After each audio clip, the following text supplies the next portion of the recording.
عصر کی نماز پڑھائی حضرت ابوبکر صدیق نے. آپ حضور سید عالم کے نائب مطلق ہیں جی. حضور سید عالم کے آپ خلیفہ مطلق ہیں, بلا فصل ہیں. دیکھیں وہ کہتے ہیں نا خدا حسن دیتا ہے تو نزاکت آئی جاتی ہے. کیا کہنے جی. ایک محاورہ ہے, یہ شعر بھی ہے, اگر بندے کو تھوڑا سے عہدہ ہوتا ہے نا تو اس کے کر و فر میں چینجنگ آتی ہے. جی آتی. ایک عام سا عہدہ مل جائے, میں کبھی مزاحن کہتا ہوں لیکن وہ عہدے والے یہ اس کو برا نہ مانے, ہمارے علاقے میں وزیر اعظم بننا تو دور کی بات ہے, ایک کونسلر بھی بن جائے نا تو اس کا لہجہ بدلتا ہے. تنقید نہیں کر رہا, میں ایک بات کر رہا ہوں سمجھانے کے لیے. یعنی چھوٹا سا بھی عہدہ اختیار کا آ جائے تو وہ کل آپ سے کسی اور رویے میں بات کر رہا تھا, آج کسی اور رویے میں بات کرنا تھا. میں کبھی مزاحن بھی کہتا ہوں یار دوستوں کو مسجد کی کمیٹی میں مت لیا کرو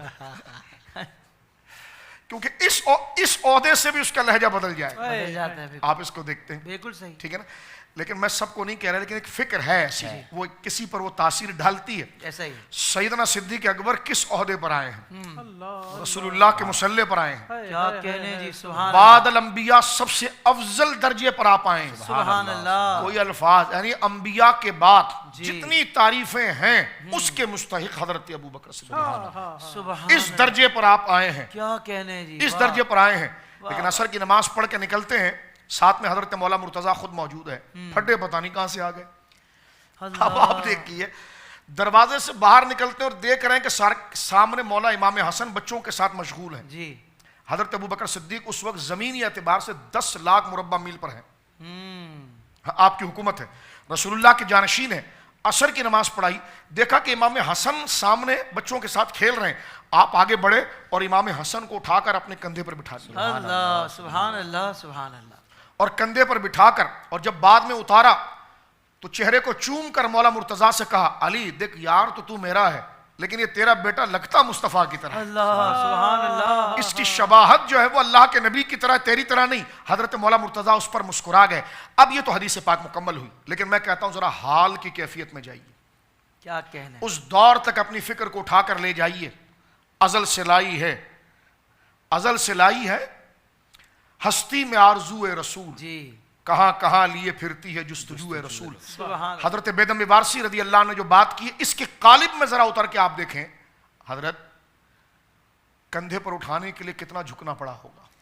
اللہ اکبر. حضرت کندھے پر اٹھانے کے لیے امام حسن کے پاؤں پر تو خاک بھی لگی ہوگی. اللہ اکبر. تھوڑا سا امامہ حضرت ابوبکر صدیق کا ہل بھی گیا ہوگا. کپڑوں پر سلوٹیں بھی آ گئی ہوگی کہ جب امام حسن کو کاندھے پر بٹھایا تو میرے کان میں آتی آواز چپ کر, بیٹا زہرا کا تھا.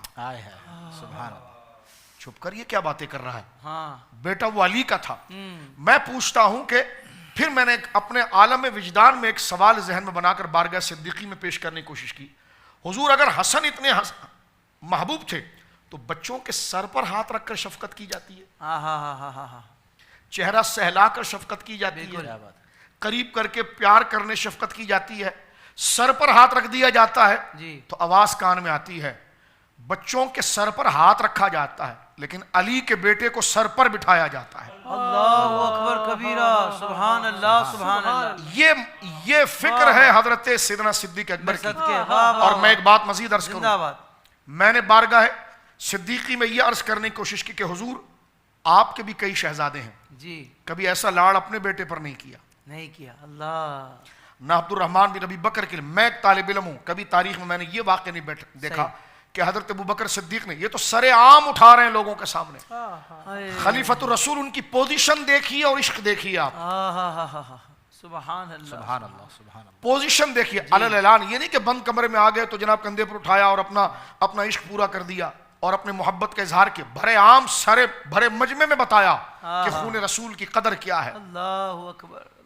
زہرا پاک صلوات اللہ علیہا, صلوات اللہ علی ابیہا و علیہا کی اولاد کا مقام کیا ہے, اور امام حسن اس شہزادے کی شان کیا ہے.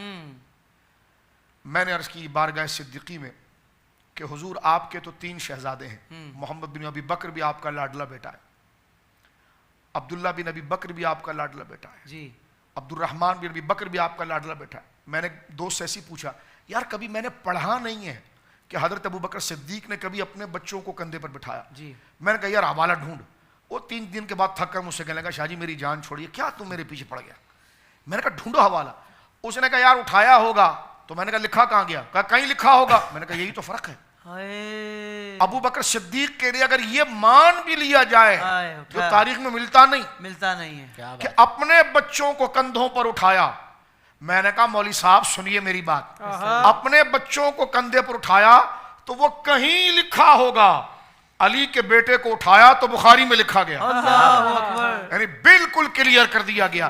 یہ شان ہے حضور سیدنا ابو بکر صدیق کے عشق کی، میں صدقے عشق کی حضرت مولا امام حسن سے، مولا امام حسین سے۔ میں مفتی صاحب قبلہ دامت برکاتہم العالیہ نے آپ سے ابھی بتایا کہ یہی حسین ابن علی ابو بکر کے دور میں بھی حسینی تھے، فاروق اعظم کے دور میں بھی وہ حسینی تھے، سبحان اللہ، عثمان غنی کے دور میں بھی حسینی تھے، لیکن ان کو اپنا چچا کہتے تھے، ان کو اپنا چچا کہتے تھے۔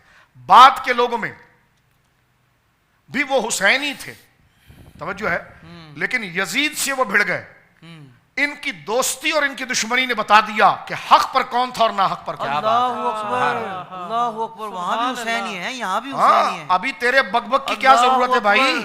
جو نیچے کومنٹس میں تو ہمیں گالیاں دے گا، تو تیری اوقات کیا ہے؟ کیا کہنے حضور، سبحان اللہ۔ ہم تو کل بھی حسین کے ساتھ تھے بھائی، کیا کہنے، اور آج بھی حسین کے ساتھ اللہ اکبر۔ ہیں۔ حسین جن کے ساتھ تھے اہل سنت ان کے ساتھ ہے، سبحان اللہ، بلا شک۔ حسین جن کے ساتھ نہیں تھے اہل سنت اس کا نام لینا بھی پسند نہیں کرتے، اس پلیت کا، اس خبیث کا نام لینا بھی پسند نہیں کرتے۔ اللہ تو حسینی بننا ہے تو دیکھو نا کہ حسین کن کے جوار میں خوش ہوتے تھے اور کس کے قریب آ کر وہ ناراض ہوتے تھے۔ اہل سنت کو اللہ نے یہ سرمایہ عطا فرمایا ہے کہ یہ صحابہ کے قریب ہو کر خوش ہو جاتے ہیں اور یزیدیت کو یہ پسند نہیں کرتے۔